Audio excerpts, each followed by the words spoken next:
आग्रह है मनीष सिंगला जी से कि हमारे यूनियन के प्रदेशाध्यक्ष श्री मनमोहन कथुरिया जी का स्वागत करें।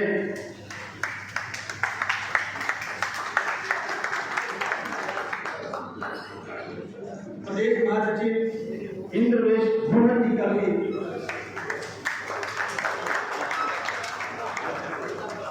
और आज के हमारे जो विशेष अतिथि हैं सरदार हरजिंदर सिंह गुप्ता, उनका भी स्वागत करें।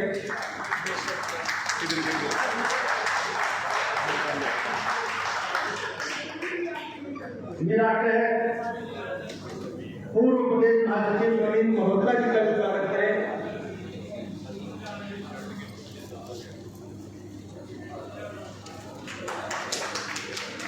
मेरा निवेदन सिरसा के लोक पत्रकार श्री वी के दिवाकर जी का भी मोतियों की माला से स्वागत करें।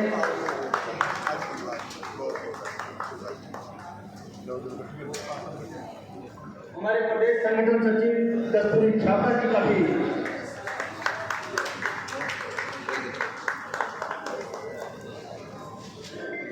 अब मेरा निवेदन मनीष सिंगला जी से, राजेंद्र तंवर जी आपसे भी निवेदन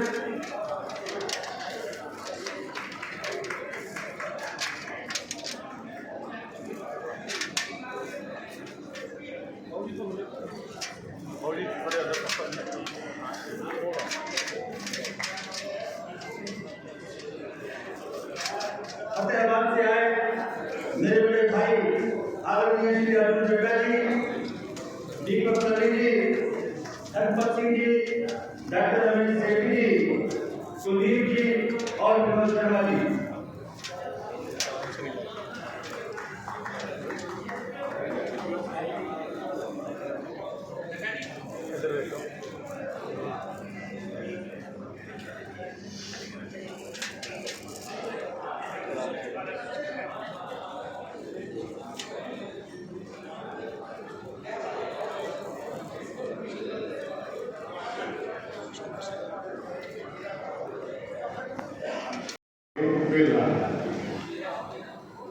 Haryana union of working journalist आज सिरसा जिला के स्थापना दिवस पर जो विचार गोष्ठी का कार्यक्रम रखा है उस सब में सबसे पहले तो मंचन जी, हमारे राष्ट्रीय कार्यकारिणी, हमारे राष्ट्रीय जो है महासचिव जी और हमारे प्रदेश के कार्यकारिणी और हमारे प्रदेश के प्रधान जी आज यहाँ पहुंचे हैं और उन्होंने संगठन को मजबूत करने का जो बीच में कह सकते हैं कि धीमी गति जो हो गई थी, आज उस संगठन को फिर से मजबूत किया जा रहा है और वो सब आप लोगों के प्रयासों से ही मुमकिन है।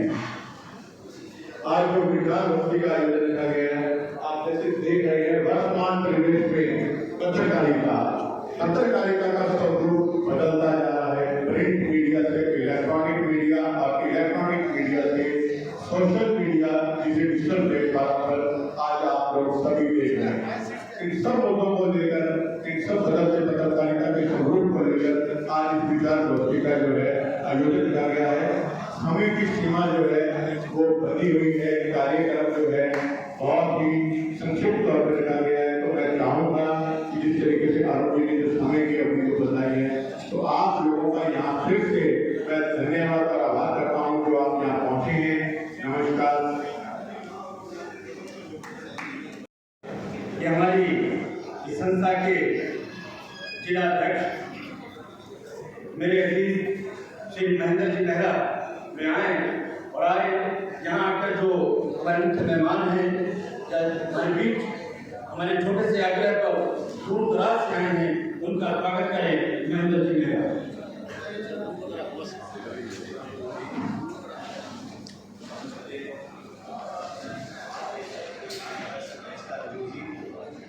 सभी विशिष्ट अतिथियों का यहाँ पहुँचने पर सभी का स्वागत करता हूँ। एक छोटे से विदाई तक आप सभी यहाँ पहुँचे हैं।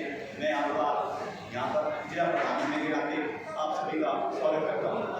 साथियों, हमने पिछले कई सालों से हमने ये जो प्रयास किए हैं, इसमें सभी को हम साथ लेकर चलेंगे और हमारा प्रयास ये रहेगा अपने ग्रुप में सभी साथियों का हम यहाँ पर जो भी आगे कोई परेशानियां दिख रही हम उनके साथ रहें, इसलिए हमारा जो संगठन है उसको मजबूती के साथ आगे लेकर चलना है और इसी के लिए सभी का सहयोग जरूरी है। और साथियों, मैं यहाँ पे जिला प्रधान होने के नाते सभी का यहाँ पे फिर से आपका यहाँ पहुँचने पर आपका बहुत बहुत स्वागत करता हूँ कि ये सभी स्थानों से श्री संसार भूषण जी दिवाकर, नवीन जी मल्होत्रा, श्री नीलेश जी, श्री मनमोहन जी कथुरिया, श्री जगरूप सिंह जी, श्री गुरदेव सिंह जी, श्री सोमनाथ जी, श्री बीके दिवाकर जी, श्री सुरेश जी शर्मा, सबका मैं दिल की गहराई से हार्दिक अभिनंदन करता हूँ, हार्दिक स्वागत करता हूँ। पीछे मुझे भी 2 साल 2.5-3 साल जो है उड़ीसा में रहने का मौका मिला। माता जी का स्वर्गवास वहीं पर भुवनेश्वर राजभवन में हुआ। आज उनको 1381 दिन के लगभग हो गए हैं, श्याम प्रभु के चरणों में लीन हुए। 21 अक्टूबर 2021 से अक्टूबर 2023 तक 2 साल मुझे सरसा के लिए कुछ सरसा की पूजा करने का अवसर मिला। तो मुझे मंजीत जी ने बताया कि जो कार्य पीछे हुए माता जी की पुण्य स्मृति में, तो बहुत बड़ी लिस्ट है।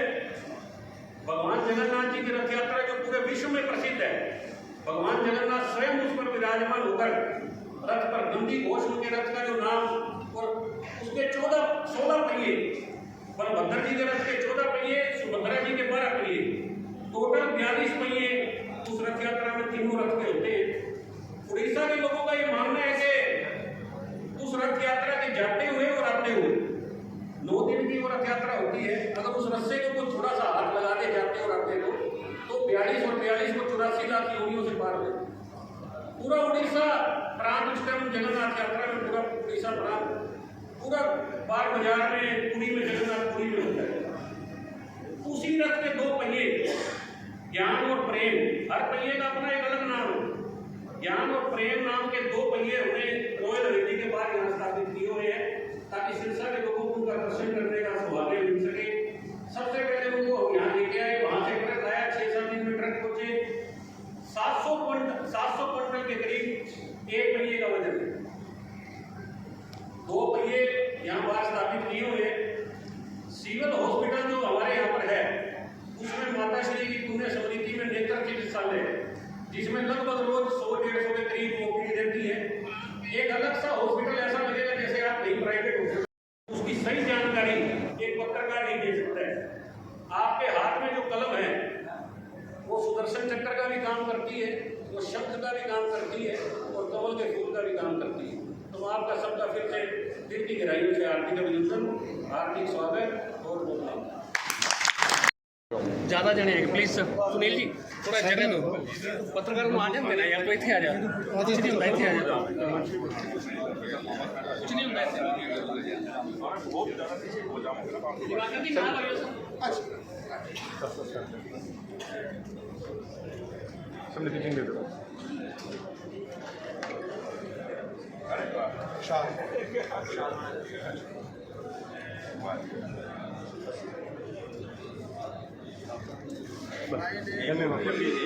धन्यवाद धन्यवाद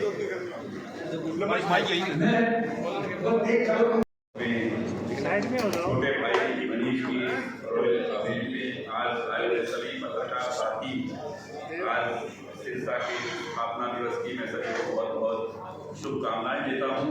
और बहुत सारी गाड़ियां और लोग मेरे साथ हैं, क्योंकि मैं आपको सबको मालूम है कि सिरसा एंट्री कर रहा हूं, तो मैं सिर्फ चाचा जी का, प्रोफेसर गणेश राज जी का आशीर्वाद लेने के लिए यहाँ आया। बलजीत बाबू को बोल के कि मेरे को 1 मिनट में आप वही कर दें, तो मैं सबसे माफ़ी मांगते हुए ये कहूँगा कि आज के इस आपके कार्यक्रम की सभी को बहुत बहुत बधाई और शुभकामनाएं। जय हिंद। और छोटे भाई सेठिया जी ने जो ये पुस्तक निकाली है कि रंगीन सियासत और ये सतरंगी सियासत, रंगीन क्या सतरंगी सियासत, तो ये बहुत जानकार है सियासत के बारे में और सिरसा के बारे में तो इनको सब कुछ मालूम है। मैं इनको बहुत बहुत बधाई देता हूँ। और बलजीत जी आपको और सभी पत्रकार साथियों को एक बार सिरसा की स्थापना दिवस की बहुत बहुत शुभकामनाएं। और आपने ये प्यार और आशीर्वाद दिया, सभी का आभार। जय हिंद, जय हिंद। आपने बड़ी अच्छी बातें की। आज के समारोह के मुख्य अतिथि परम श्रद्धेय हमारे गुरु जी माननीय प्रोफेसर दिनेश लाल जी और राज्यपाल उड़ीसा, अभी आपके बीच अपनी बात रखे गए दानवीर सज्जन हमारे प्रिय मनीष सिंगला जी और आज के कार्यक्रम के आयोजक बड़े भाई रंजीत सिंह जी, हमारे प्रदेश अध्यक्ष मनोहर कथेरिया जी, सोमनाथ शर्मा जी, सम्मानित मंच। आज का जो विषय काफी गंभीर है कि वर्तमान परिवेश में पत्रकारों की क्या चुनौतियां हैं, पत्रकारों की समस्या चुनौतियां हैं। अरुण भारद्वाज जी कह रहे थे कि नैतिक मूल्यों का हनन हुआ है। मैं बस आप सबसे एक बात जानना चाहता हूँ, ये नैतिक मूल्यों का जो हनन हुआ है, ये पत्रकारों की वजह से हुआ है या मालिकों की वजह से हुआ है? मैं जहाँ तक समझ पाया हूँ कि हम कम जिम्मेदार हैं, मालिक लोग ज़्यादा जिम्मेदार हैं। मुझे बहुत सालों से ऐसे सेमिनार अटेंड करते हुए हो गए, लेकिन चाहिए ये है कि ऐसे सेमिनार में अखबारों के, टीवी चैनलों के मालिक मौजूद रहें, ताकि हम उनसे बात कर सकें, उनसे पूछ सकें, आप लोग भी जान सको कि कहाँ तक हम दोषी हैं और कहाँ तक वो दोषी हैं। आपको एक पुराना शेर याद होगा अकबर इलाहाबादी जी का कि खींचो ना कमानों को, ना तीर निकालो, जब तोप मुकाबिल हो तो अखबार निकालो। शेर पुराना है, लेकिन जब कॉर्पोरेट वालों को ये पता चला कि ये अखबार और ये टीवी चैनल तोप से भी ज़्यादा ताकतवर हैं, तो उन्होंने धीरे धीरे सारी चीज को कैप्चर कर लिया और फिर वो सिलसिला शुरू हुआ जिसकी बात हम नहीं कर रहे थे कि शरण हुआ। शरण तो हुआ, लेकिन जो कॉर्पोरेट वाले थे उनके अपने इंटरेस्ट हैं, उनके पॉलिटिकल इंटरेस्ट हैं, उनके स्टेक हैं, उनकी बहुत सारी चीजें हैं जो हम लोग यहाँ से नहीं जान पाते। लेकिन जो OTT ने जरिया उपलब्ध किया, जो हमने टीवी सीरीज देखी और हमने वो काला शाह जो एक तस्वीर है वो हमें समझ में आई कि कहाँ पे क्या हो रहा है। चाहे अखबार हैं, अखबार भी पाठक नहीं बना रहे, ग्राहक बना रहे हैं। और ऐसे ही टीवी चैनल वालों को कोई इशू नहीं है कि हमारी सभ्यता, हमारे संस्कार कहाँ जा रहे हैं। आज जो मनीष जी ने जो इतना दान इतना क्षेत्र को दिया है, ये कहीं से संस्कार की गंगा चली है। अगर हम सब लोगों ने जब तक हम 2-4 लोग दिनेश लाल जी की कॉन्फ्रेंस में नहीं होते, तो मेरा तो इतना ही निवेदन है, हम अच्छे वक्ता तो नहीं है, अच्छे श्रोता है। खबरें लिखना खेल नहीं, पूछो इन फनकारों से, लोहे को काट रहे हैं कागज की तलवारों से। ये कागज की तलवारें अब धीरे धीरे युद्ध बढ़ती जा रही हैं और इनकी जो धार है वो कम होती जा रही है। अगर कलम की धार को आप तेज रखोगे तो ये मान लो चाहे नेता हो या अभिनेता हो, सभी लोग आपके द्वार पर होंगे। लेकिन दिक्कत ये है कि हम लोग विज्ञापनों के सिस्टम पे, क्योंकि प्रोफेशन ऐसा हो गया कि डिपेंड रहना पड़ गया, इसलिए हमें हर आदमी को रिक्वेस्ट करनी पड़ती है। मेरा तो यही निवेदन है कि भाई आप सौभाग्यशाली हो, जैसे मेहता जी ने कहा कि भाई सभी लोग जो है मीडिया के ऊपर ही पूछते हैं, मीडिया वाला ये करे, मीडिया वाला ये ठीक करे। तो ये हमारा सौभाग्य है कि हमें इतनी ताकत ऊपर वाले ने दी है। और मेरा तो इतना ही मानना है कि अगर आप ईमानदारी से अपनी कलम को चलाओगे तो बड़ी से बड़ी ताकतें आपके सामने जुट जाएंगी। Thank you.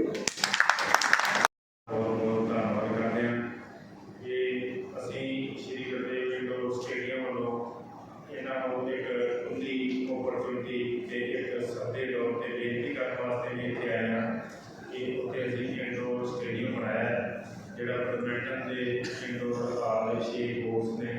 वो सारे ही अपने परिवार वास्ते जिंदगी के जब बहुत काम करते हैं पर जिंदगी के 4 सुख ने सब तो बड़ा सुख निरोगी पाया, दूजा सुख है कुंजी पाया, तीजा सुख चंगी नारी, चौथा सुख औलाद आज्ञा करे।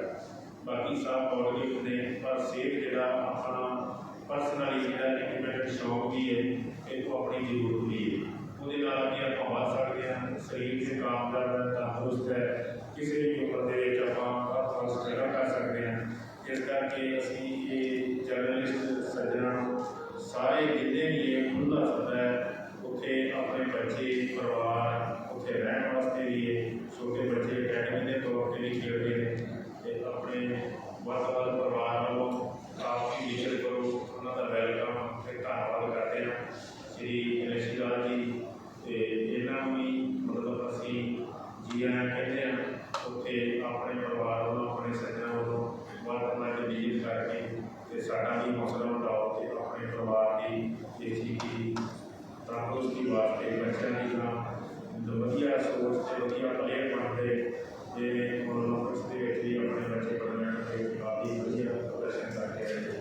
ਇਸ ਤਰ੍ਹਾਂ ਅਸੀਂ ਸਾਰੇ ਇਲਾਕੇ ਵਾਸਤੇ ਕੀਤਾ ਹੈ। ਸ਼੍ਰੀ ਪਿੰਡ ਰੂਪਾ ਜੀ ਇਸ ਹਾਲ ਦੇ ਵਿੱਚ ਵੱਡੀ ਸਭ ਤੋਂ ਜ਼ਿਆਦਾ ਇਹ ਹੈ ਕਿ ਕੋਈ ਵੀ ਚਾਰਜਸ ਨਹੀਂ ਹੈ, ਫ੍ਰੀ ਆਫ ਕੋਸਟ ਨੇ, ਇਕੱਲੇ ਇਹ ਆਰਗੇਨਾਈਜ਼ਰ ਨੇ, ਕੋਈ ਕਿਸੇ ਵੱਲੋਂ ਕੋਈ ਸਰਕਾਰੀ ਜਾਂ ਕਿਸੇ ਤਰ੍ਹਾਂ ਦਾ ਕਲੈਕਸ਼ਨ ਕਰਕੇ ਕੋਈ ਫੰਡ ਨਹੀਂ ਕਰ ਰਹੇ, ਇਕੱਲੇ ਹੀ ਕਰ ਰਹੇ ਨੇ। ਪਿੰਦਰ ਸਿੰਘ ਜੀ ਸਾਡੇ ਵਰਗੇ ਸੱਜਣ ਦੇ ਨਾਲ ਸਾਥ ਦੇਣ ਵਾਲੇ ਨੇ ਅਤੇ ਇਸ ਕਰਕੇ ਸਾਰਿਆਂ ਨੂੰ ਇਹ ਬੇਨਤੀ ਕਰਦੇ ਹਾਂ ਕਿ ਇਸ ਚੀਜ਼ ਨੂੰ ਸਪੋਰਟਸ ਨੂੰ ਅੱਗੇ ਵਧਾਉਣ ਵਾਸਤੇ ਯਤਨ ਕਰ ਰਹੇ ਨੇ।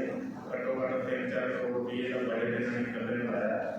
ਉਸ ਕਰਕੇ ਅਸੀਂ ਆਪਣੇ ਬਲਜੀਤ ਸਿੰਘ ਜੀ ਦਾ ਬਹੁਤ ਧੰਨਵਾਦ ਕਰਦੇ ਹਾਂ ਜਿਹੜੇ ਸਾਡੇ ਮਿੱਤਰ ਨੇ, ਇਹਨਾਂ ਨੇ ਸਾਨੂੰ ਇੱਥੇ ਬੁਲਾ ਕੇ ਬੜਾ ਮਾਣ ਸਨਮਾਨ ਬਖਸ਼ਿਆ।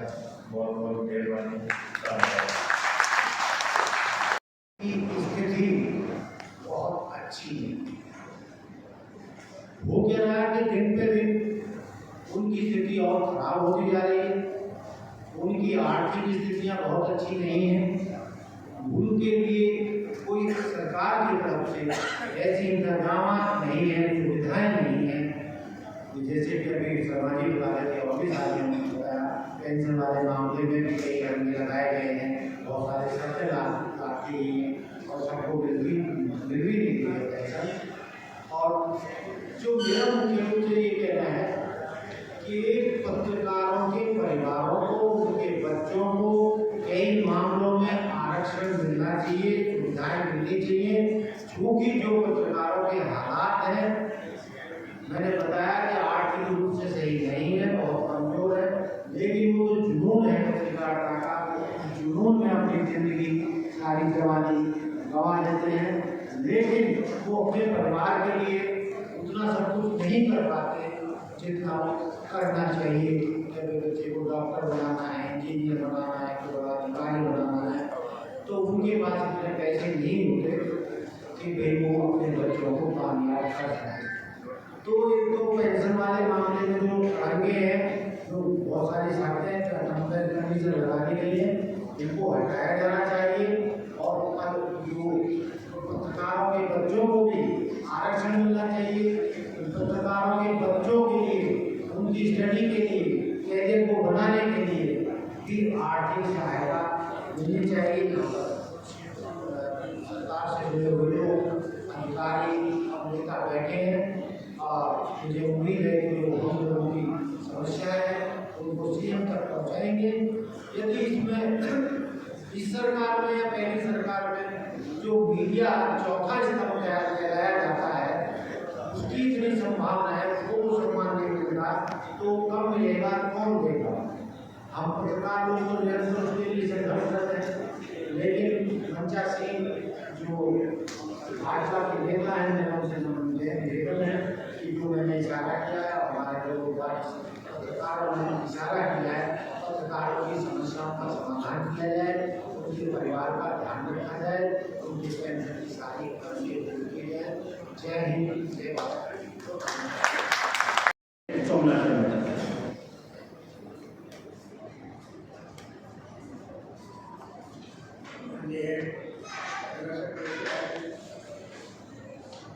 हमारे नेशनल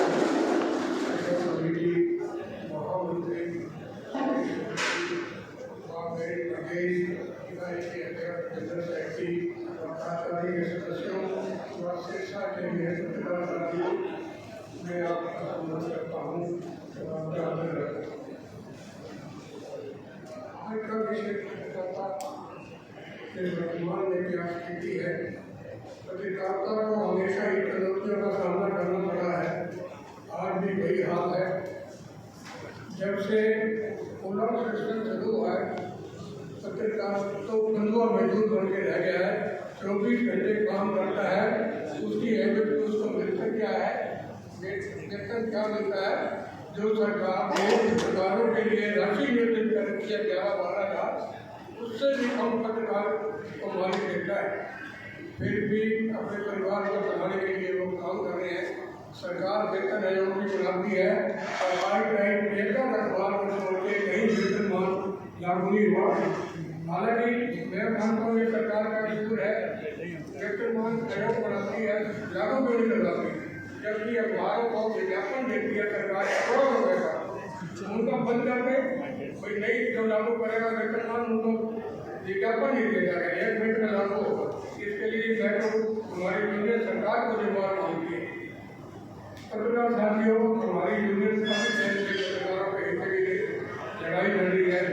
लड़ाई लड़ते ही हमने पत्रकार पेंशन शुरू कराई और वृद्धि की बात आई तो माननीय मनोज लाल जी ने करते करते वृद्धि तो की 15,000 और अधिकारियों ने ऐसे अंगे लगा के बीच में प्रोफेसर साहब आप तो प्रोफेसर रहे हो, गुर्जर रहे हो, अध्यक्ष रहे हो, कभी ये हुआ तो योजना लागू होती है तो रूल पहले बनते हैं।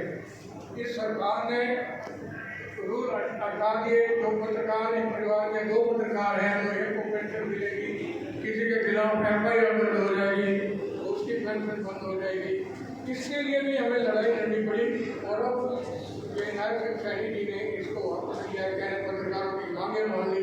मांगे क्या मान ली, अपने कानून में संशोधन किया। हमारे पत्रकारों की एक भी मांगे माननीय मनोज लाल जी ने 6 महीने पहले, 1 साल पहले ये हमारी स्वीकार बात बन रही थी, ये हमारे प्रधान जी और हम थाने गए थे, तो दूसरे व्यक्ति हैं कैशलेस स्कीम सरकार ने घोषणा कर दी। मनोज लाल जी ने भाई हम कैशलेस स्कीम 15 को सरकारी कर्मचारियों के साथ देंगे। अब मनोज लाल जी तो वहाँ चले गए, अब दिल्ली चले गए, तो कांग्रेस सरकार ने पत्रकारों को पेंशन नहीं दी, उसको सरकारी कर्मचारियों को दे दी। हमारी अब भी ये लड़ाई कर रही है। अब एक बार मुख्यमंत्री से मिलने का टाइम मांगा है तो अभी टाइम नहीं मिल रहा। मैं कृष्णा जी आपको, मेरे तो आप पारिवारिक संबंध है, मैं आपके बारे में क्या कहता हूँ, ये सरकार को समझाओ। सरकार ने 6 मीडिया इन्वाइट लगा रखा, मैंने उनके के सामने भी कहा था, किसी एक पत्रकार के संबंध किसी पत्रकार यूनियन से या किसी पत्रकार से हो तो मुझे बताओ। हमने मिलना हो तो धक्के खाने पड़ते हैं, मुख्यमंत्री का टाइम नहीं मिलता और उन मीडिया पार्टियों को कहो तो सुनते ही उसको कहो मेरा रास्ता नहीं है, फिर ये किस लिए लगे हुए। और वो जो मीडिया वर्कर है, मैं तो परसों लिस्ट देख रहा था, अब किसके मामले फिर तो राजनीति करो तो यहाँ मीडिया वर्कर किस लिए बन रहे हो। तो पत्रकारों के सामने तो बहुत चुनौतियाँ हैं, फिर भी पत्रकार देखो मेहनत करके अपना मान सम्मान कायम रखने के लिए मेहनत करता है और पत्रकार साथी सारे मेहनत से लगे हुए हैं, चुनौती का सामना कर रहे हैं। मेरी तो सरकार से मेरी रिक्वेस्ट है कि पत्रकारों की सुविधाएं दें, पत्रकारों को सुविधाएं दें और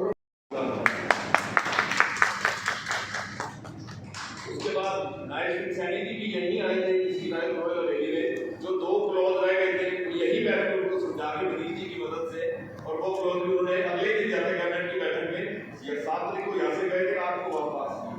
सोमनाथ जी का, सारे नेतृत्व का, मनोहर कुतुरिया जी का मैं धन्यवाद करता हूँ जो पत्रकारों की लंबी लड़ाई लड़ रहे हैं। और दिनेश लाल जी ने जो मैं एक निवेदन करना चाहूँगा, हरियाणा में आचार संहिता है, कोड ऑफ कंडक्ट है। कोरोना के समय में पत्रकारों की जो रेलवे की सुविधा थी, जो पास थे, वो होल्डेकरों के भी और पत्रकारों के भी अभी तक दोबारा बहाल नहीं हुए हैं।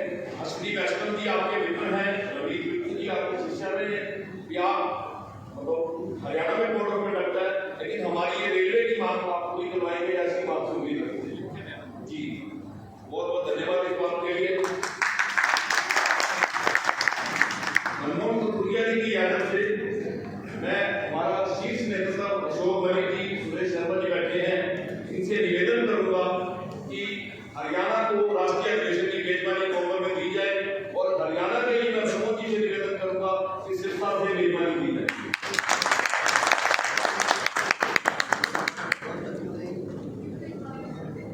यहाँ हमारे पास मनीष सिंगला जैसे बाबाशाह है हमारे मित्र, जिनकी मदद से आपके लिए ऐसा कार्यक्रम करेंगे कि आप सालों साल याद रखेंगे।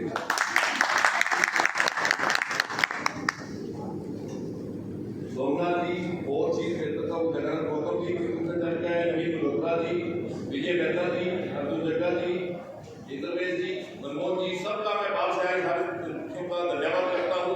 और ये भी निवेदन करूंगा कि ठीक है आचार संहिता है, पर तब तक जो हमारी प्रदेश की मांगे हैं प्रोफेसर साहब के पास अलग से लिख कर देंगे, तब तक सरकार के साथ बैठे विचार संहिता तो हो सकती है। जब आचार संहिता हट जाएगी तो उसके बाद हमारी मांगे पूरी हो जाए।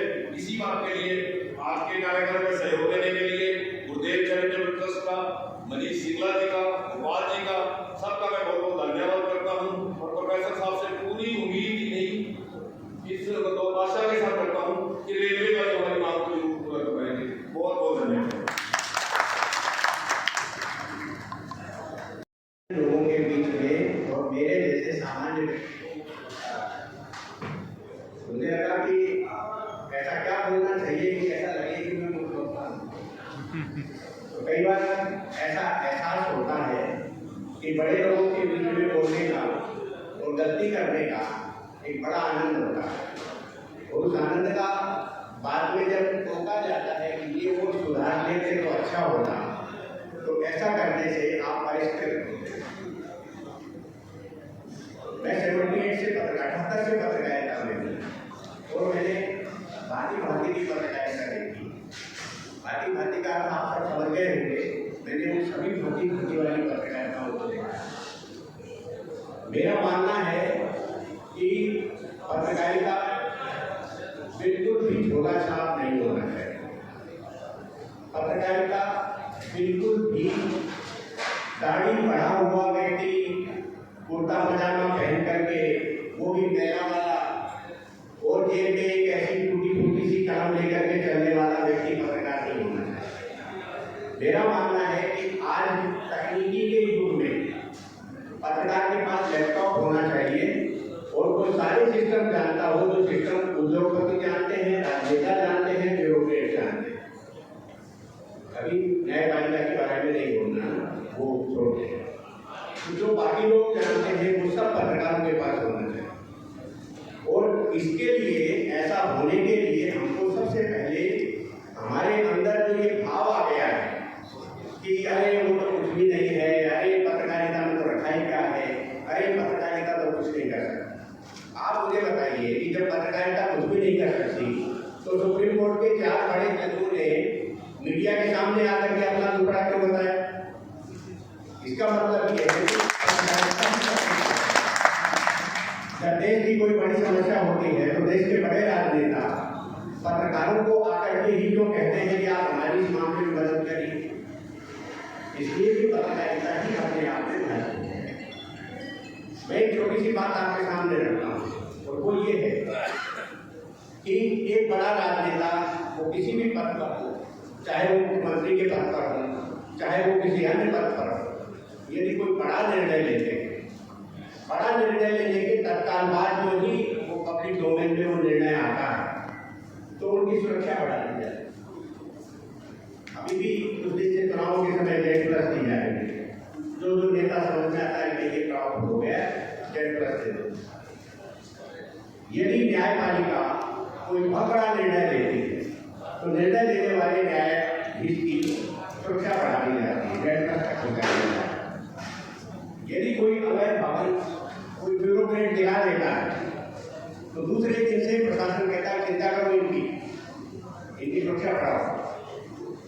लेकिन जो लोकतंत्र का चौथा स्तंभ मीडिया है, पत्रकारिता है, वो यदि बहुत बड़ा धमाका कर दे, यानी बोफोर्स का मुद्दा छापने वाले पत्रकार को सुरक्षा मिली थी, वो दूसरे दिन अपने काम के लिए फिर निकल जाता है, फिर नई खबर छोड़ने लग जाता है। क्योंकि वो ज्यादा विश्वसनीय है और उसकी विश्वसनीयता के कारण मुझे सुरक्षा देने की जरूरत नहीं है, क्योंकि वो जनता के बीच में आता जाता है। इसका अभिप्राय क्या है इस कहने का? इसके कहने का अभिप्राय ये है कि पत्रकारिता राजनेताओं की और ब्यूरोक्रेसी की प्रशंसा के लिए नहीं होती। जिस दिन हम लोगों के दिमाग में ये बात आ जाएगी कि पत्रकारिता जन सरोकार के लिए होती है, हर राजनेता जितने ही बड़े पद पर हो जाए तो जन सरोकार से जितना जुड़ा रहेगा उतना वो निर्वाचित होगा। यदि ब्यूरोक्रेट लोग की वही होगा जो जनता की समस्याओं को समझ के उसके निदान करने की कोशिश करता होगा वो। यदि पत्रकार भी यही मान ले कि उसका जो चौथा स्तंभ है वो कभी भी संवैधानिक दृष्टि से उसको नहीं मिला, वो उसको मिला है उसकी जन सरोकारिता के कारण। वो जनता की खबरें लाएगा, जनता की समस्या उठाएगा, उसका निदान कराएगा, जनता के बीच में जो भी एक प्रकार का नैरेटिव सेट करने का जो काम करता है वो पत्रकारिता। यदि हमने अपने इस पक्ष को जब से छोड़ा है तब से हमारी पत्रकारिता की आलोचना कर रहा है। आलोचना कौन करता है? आप बहुत बारीकी से देखिए, मेरी बात को बहुत बारीकी से लेने की कोशिश करना। और मैं एक निवेदन करूँ, मैं उसे बनाया तो क्या प्रार्थना जो व्यक्ति आपकी आलोचना करता है आप उसके पर्दे के पीछे उसे देखिए, वो किसी कारणवश आपकी आलोचना करता है तो उसे इस बात का डर है कि मेरी वो वाली बात इस पत्रकार को पता चले, इसलिए वो एक ऐसा एनफोर्समेंट तैयार करने की कोशिश करता है जिसके कारण आपकी आलोचना, मीडिया की आलोचना, प्रोफेशन की आलोचना प्रारंभ हो जाए। तो भयभीत होने की आवश्यकता नहीं है जब आपकी कोई आलोचना कर। इसलिए पत्रकारिता को करते समय हमको दो तीन बातों का बहुत ध्यान रखने की आवश्यकता है। आज दो चीजें एक साथ चल रही है, अब मैं थोड़ा सा आपको चिंता की तरफ ले जा रहा हूँ। दो चीजें एक साथ चल रही है। जब देश में केवल प्रिंट मीडिया, उस समय हम पत्रकारों के सामने एक बड़ा अवसर था, क्योंकि हमें दिखाना नहीं, हमें छापना।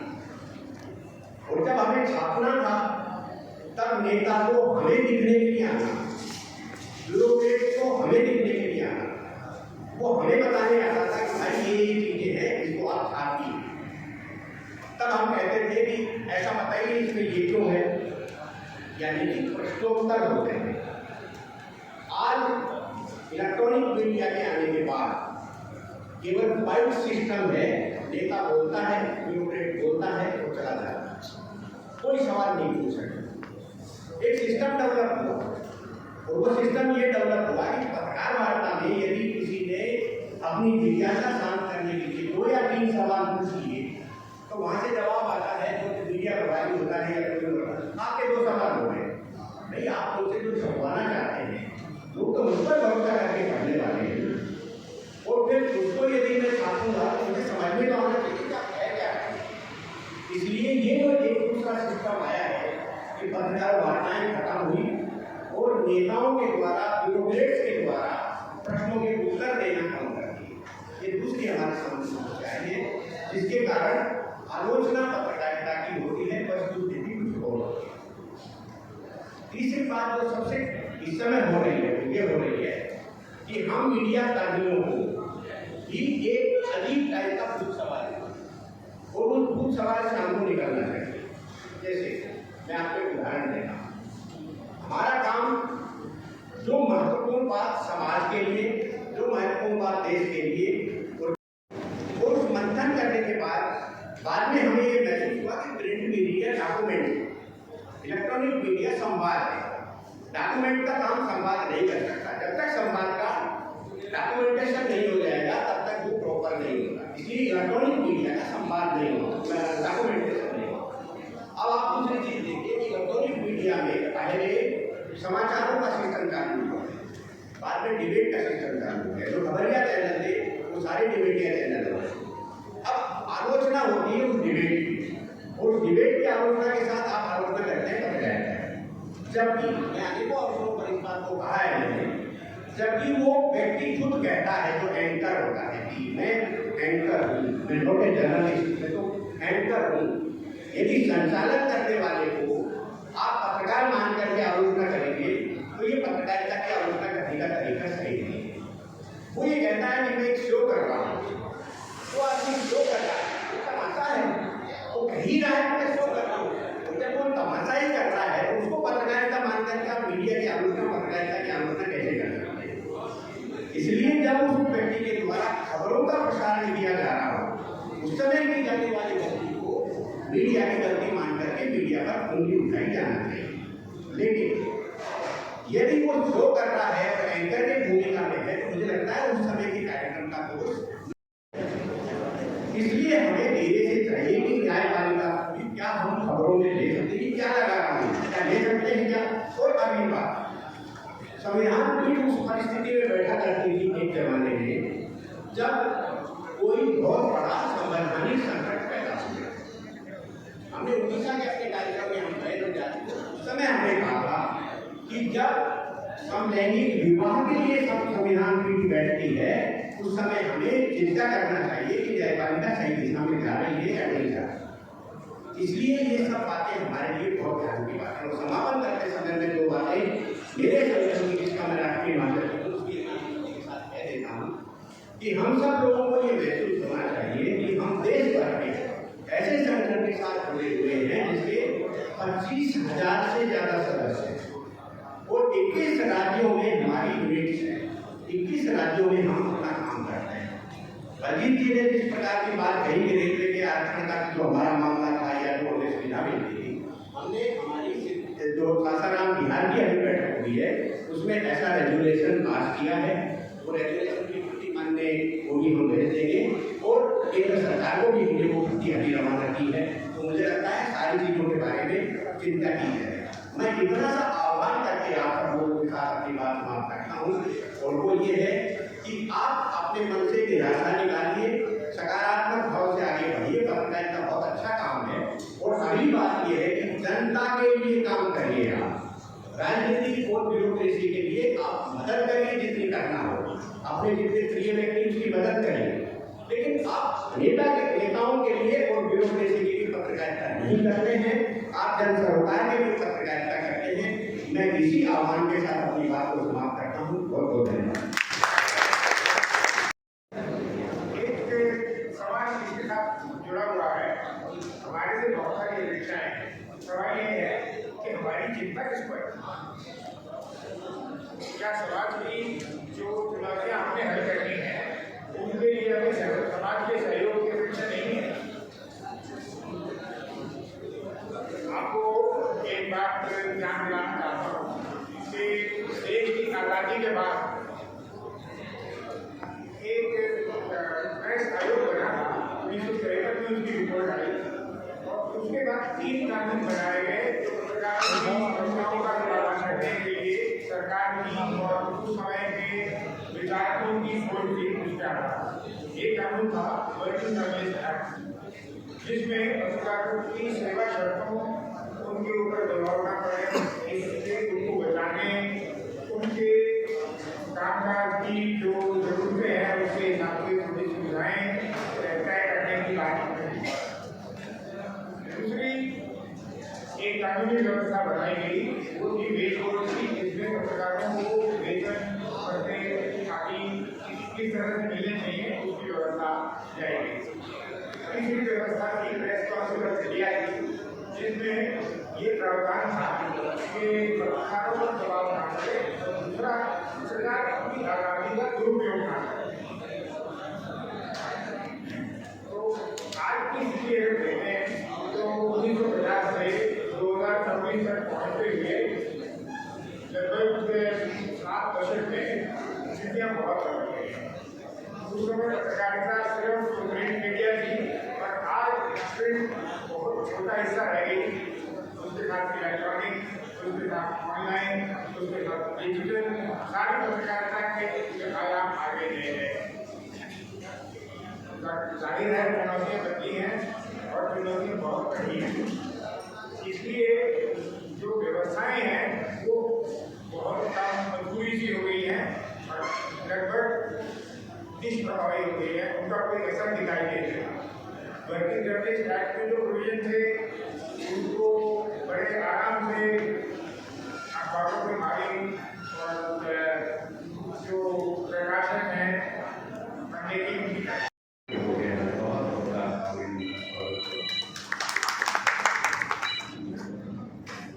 वास्तव में पूरे विश्व का आंदोलन है वर्ल्ड लिटरेचर 4 बातों पर लिखता है आज भी उससे पहले कुछ नहीं। नीति शास्त्र, संबंध शास्त्र, आत्म विकास शास्त्र एंड नेतृत्व शास्त्र। उसके लिए हमारे देश में लिखा है इसकी पढ़ने से दुनिया में 2 ही संप्रदाय हैं। एक संप्रदाय का नाम है प्रेम, एक का नाम है श्रेय। प्रेम कहते हैं इंग्लिश में हम फॉलिबल है, इंसेंटिएंट है, अविद्या है, लौकिक है, भौतिक है, असत्य है, फॉल्स है, मेजरमेंट्स तो मैटर। दूसरा इनफॉलिबल है, सेंटिएंट है, विद्या सत्य है, आध्यात्मिकता है। ऐसे 2 प्रेम जनरली पूरा का पूरा पॉलिटिकल पूरे का पूरा जितना भी ढांचा है हिंदुस्तान की 1063 यूनिवर्सिटी में भी बात करते समय, पूरे वर्ल्ड की यूनिवर्सिटी में बात करते समय सारा का सारा कॉन्सेंट्रेशन अगर किसी पर है तो प्रिय पर है, संसार को पाने में, संसार का सर्जन करने में नहीं, पूरा का पूरा। The world has become more intelligent, more insincere, more reasonable. दुनिया की बहुत बड़ी विडंबना है कि बहुत समझदार हो गए, बहुत इंटेलिजेंट, प्रैक्टिकल, बहुत होशियार, रीजन ढूंढता है। उसी साथ ढूंढने की बैलेंस की सोचता है किसे तो पूरा विश्व रीजनेबल है, इनसेंसिटिव। ये सबसे बड़ा क्राइसिस है, ये प्रेम के कारण है। इसलिए श्रेय को हम लोगों ने छोड़े, अभी बहुत श्रेय मुझे बहुत अच्छा है। ये जो गीत जनगण मन अधिनायक है, ये आपके भी लिखा डेमोक्रेसी एंड रिपब्लिक का That should dictate. जनता ही जनार्दन है, जनता ही भगवान है। The voice of people is the voice of God, ऐसा हम सब लोग जानते हैं। जनगण मन अधिनायक, जनगण सर्वोत्तम, but a democracy is completely all outward forms of change brought about by revolution, reformation, the ideologies have completely failed to change the basic instinct in man. That is what we are mentioning. Democracy has failed and heading towards barbaric bureaucratic नौकरशाही पर चल रहे। हमसे क्या अपेक्षा है? 4 प्रकार की वाणी लिखी है, बैटरी मध्यमा पश्चंती physical speaking, mentally speaking, psychic speaking and spiritual. पत्रकारिता में इच्छा, लेकिन पहली के ऊपर हमारा ज्यादा कॉन्सेंट्रेशन, सीधी बात हम करते हैं, लेकिन पश्चिमी देखकर उसके ऊपर हम कुछ नहीं करते। हमने देखा कुछ अच्छी बात, उसको परा में कन्वर्ट करने की आदत है। मुझे लगता है पॉलिटिकल फील्ड में कमी आई, सभी में कमी आई, चाहे कॉलेज का प्रोफेसर है, चाहे डॉक्टर है, चाहे इंजीनियर है, चाहे जुडिशियरी। इसमें स्वाभाविक रूप से इस पश्चिमी को परावाणी में कन्वर्ट करना, जैसे आपने कहा कि हमारा है जो रूरल होते हैं उनको होता है, और यह भूल जाते हैं कि बेसिकली जो रूरल है हिंदुस्तान का 182 सेक्रेटरीज होंगे या हरियाणा सरकार में भी होंगे, असली रूरल तो हो। मुख्यमंत्री ने कुछ कहा, उसने उल्ट करके कुछ कर दिया। ब्यूरोक्रेटिक पैरालिज्म एक किस्म से देश में बढ़ रहा था, इसको प्रागवाणी में कैसे कन्वर्ट करें। हमने उड़ीसा में एक्सपेरिमेंट किया, 5 सालों में जितने भी, हर साल में जितने भी IAS, IPS, UPSC से जितने क्वालिफाई होते थे उनका स्वागत नहीं, उनके माता पिता को बुला के राजभवन में स्वागत करते, उनके दादा दादी नाना नानी को बुला करते। काफी बातें की ना सकता, जो हमने उड़ीसा में एक्सपेरिमेंट, मुझे कहा इस ऑफिसर्स ने, सर आगे लोग तो सब मैंने कहा आ सकते हैं, लेकिन आपका स्वागत नहीं करना, स्वागत आपके माता पिता का है। इसलिए हर चीज को हमने कोशिश किया है कि जिस बात को सुरेश जी अभी बार-बार लगातार स्टेटस देकर कह रहे थे कि ये होना चाहिए, उनको दिमाग ठीक से होना चाहिए, उनको पता पड़ना चाहिए कि तुम किसके कारण हो, तुम किधर से धरती पर आए हो, क्यों आए हो, किस लिए आए हो, किसने भेजा है, किसने भेजा है। किसने भेजा आपको? इस आदि शक्ति ने आपको भेजा है। आपकी कलम से कहीं ना कहीं उस आदि शक्ति को बीच में डाल दीजिए। अब जैसे नरेंद्र मोदी ने कहा कि मैं नो बायोलॉजिकल, गलत तो नहीं है, each of us is non biological, biological तो है ही नहीं। ये तो वेस्ट मानता हुआ ईस्ट तो नहीं मानता, ईस्ट तो मानता कि there is soul in the body, monkey mask, donkey mask, woman mask, man mask, divine is human mask। हमारा परिचय है, इसमें गलत नहीं है, लेकिन मगोल बाहर है, वो कहा सुना है। लेकिन ये कॉन्ट्राडिक्टरी है कि फिर मैं अगर और बायोलॉजी का रोज फिर मेरी शक्ल में थोड़ी जाती नहीं हो सकती, फिर मैं वामन अवतार हो सकता हूँ। I may be a good zero, reduced to zero as the non-entity, and that is irreversible। उसकी छाती को मार नहीं सकते फिर आप। अगर आप बायोलॉजिकल है तो फिर आपकी छाती को मापा जा सकता है, और आप नॉन बायोलॉजिकल है तो आपकी छाती को नहीं मापा जा सकता। तो समटाइम्स देखना क्या होता है कि हम चीजों को पढ़ावानी में कन्वर्ट करने में कहीं ना कहीं मुझे लगता है सब कुछ आ जाता है। आप कोई क्या चलाते हैं, आपकी विधि करते हैं, तो मैं अच्छे से समझता हूँ, और मुझे जो आदेश देंगे सरकार किसी की भी हो, कोई फर्क नहीं पड़ता, वो आपकी इच्छा आदेश मानकर हम पूरा करने की कोशिश करेंगे, वेदर की गवर्नमेंट ऑफ हरियाणा और वेदर की government of all India centre की। अब इससे बहुत चक्कर चलता है, अभी रोटी कपड़ा मकान पढ़ाई दवाई क्या है, अच्छी चीज है, कोई एहसान है क्या किसी का? कहाँ से आती है? पंचतत्व तो किसी राष्ट्रपति प्रधानमंत्री नहीं बनाएंगे, और बिना gifted to us by the आदिशक्ति आत्माशक्ति के द्वारा हमको दिया गया है सब, और इसके द्वारा जो कुछ पैदा होता है शुड बी होमोजीनियसली डिस्ट्रीब्यूटेड। ये दिन युगान कहता है चाइना का, बराक मोहम्मद बोलते थे, इसमें ऐसा किसका क्या है? इसको मैनेज कौन करता है? इसको मैनेज करता है बुद्धि, शक्ति, स्थिति और गति। ये चार जातियां पूरे वर्ल्ड में, ये चार जातियों के द्वारा इनका विभाजन होता है। अब उसमें आप बुद्धि को अगर कहेंगे डॉक्टर, इंजीनियर एंड जुडिशियरी जजेस कह सकते हैं, स्थिति में आप रोटी कपड़ा मकान ये कह सकते हैं, लेकिन सबको गति प्रदान जब तक नहीं करती वो शक्ति जो महिला है, जो आदि शक्ति है, तो ना आपके काम में बुद्धि आ सकती है, ना शक्ति आ सकती है, और ना आपकी स्थिति सफल सकती है। इन तीनों को अगर कोई दिशा दे सकता है तो विश्वकर्मा सेक्टर है, जिसके मालिक आप हैं। इसलिए हमने कहा कि मन है, ये जो पश्चंती है, जो चार प्रकार की भाषाएं हैं, चार प्रकार की वाणी है, इस पश्चंती को अगर संभव हो सके कार्टून के माध्यम से, हाँ मालिक का अखबार का वो कुछ न कुछ आपको बोलता है, हमने देखा पेश करी फिल्म पाएगा पिच, उसको समझाता है, उसका दोस्त पड़ेगा कि तुमने जल्दी करके ऐसे तुरंत इसको छापने खाने के इसको पूरा वाणी में डाल देते हैं, अखबार को वो निकालना नहीं। हम समझते हैं क्योंकि वो सब के सब इधर बैठते हैं, क्यों बैठते हैं, किस लिए बैठते हैं, ये सब आप अच्छे से जानते हैं।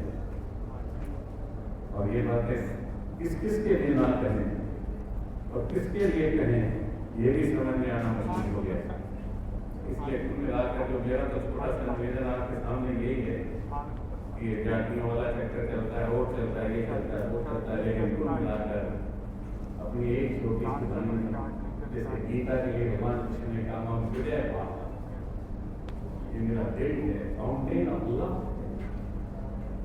और वही गुरु ग्रंथ साहिब काल फेस्टिवल गिरनार का निकलता है, निपुण्य निवास है, देश नहीं है, प्रदेश नहीं है, वैकुंठ है, ना सीधा सीधा जगन्नाथ देता है, भगवान का दिल है, दिल से बने हैं योगियों से। और ऐसे भगवान का दिल गुरु ग्रंथ साहिब ही जो काल फेस्टिवल के तौर पर निकलता है। हमारा सौभाग्य देश का के उनको जान पहचान कराने के लिए कि हम भगवान के दिल के मित्र हैं, बंधु हैं, प्रिय हैं, सखा हैं, प्रेमिकाएं हैं उसकी याद दिलाने के लिए देश सारे बंधु हजारों हजारों की संख्या में हमारे साथ करीब में बैठते और हम भी कपड़ा रखकर भगवान की आराधना करते हैं। छोटी बात नहीं, वो भी काल फेस्टिवल बार बार करते हैं, काल फेस्टिवल उनका भी बार बार चलता है। इसके हर अलग बात कहने का ये है कि जातियां नहीं, कुछ भी नहीं, हर बात में कहीं ना कहीं ये घुस जाना चाहिए कि मैं वाहेगुरु का खालसा हूं।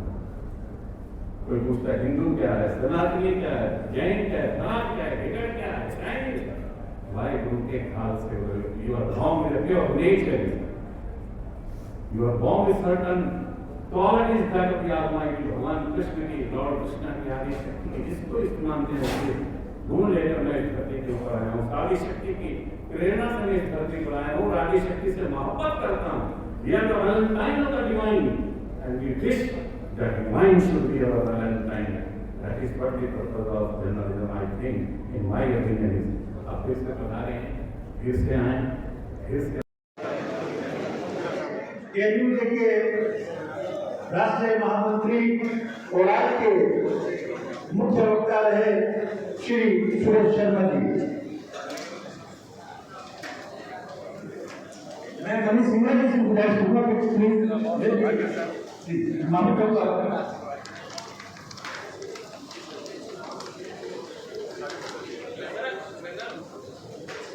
मेरी गुजारिश हमारी यूनियन के प्रदेशाध्यक्ष श्री मनमोहन कथोरिया जी,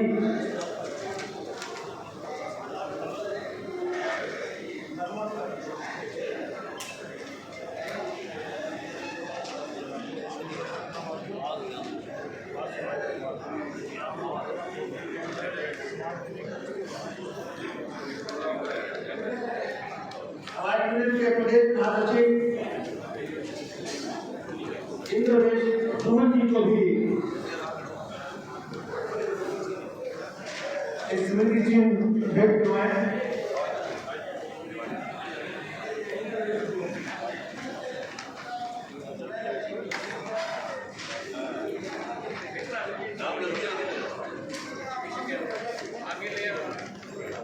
हमारे यूनियन के पूर्व प्रदेशाध्यक्ष श्री सोमनाथ शर्मा जी,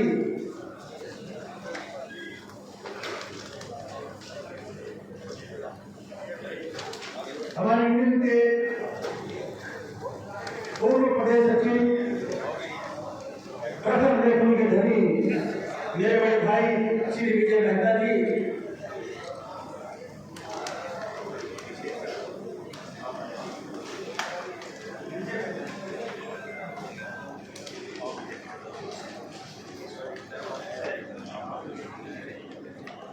हमारे यूनियन के युवा प्रदेश सचिव श्री कस्तूरी छाबड़ा जी,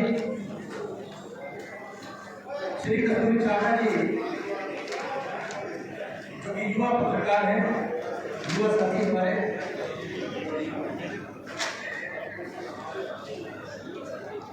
मेरी गुजारिश हमारे यूनियन के पूर्व प्रदेशोपाध्यक्ष श्री जगन्नाथ गौतम जी,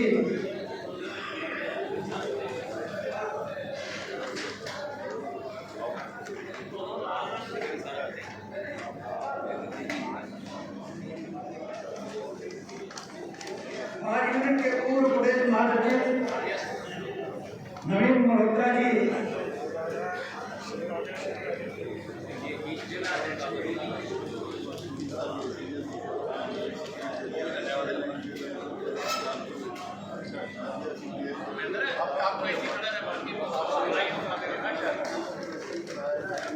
क्या बात है।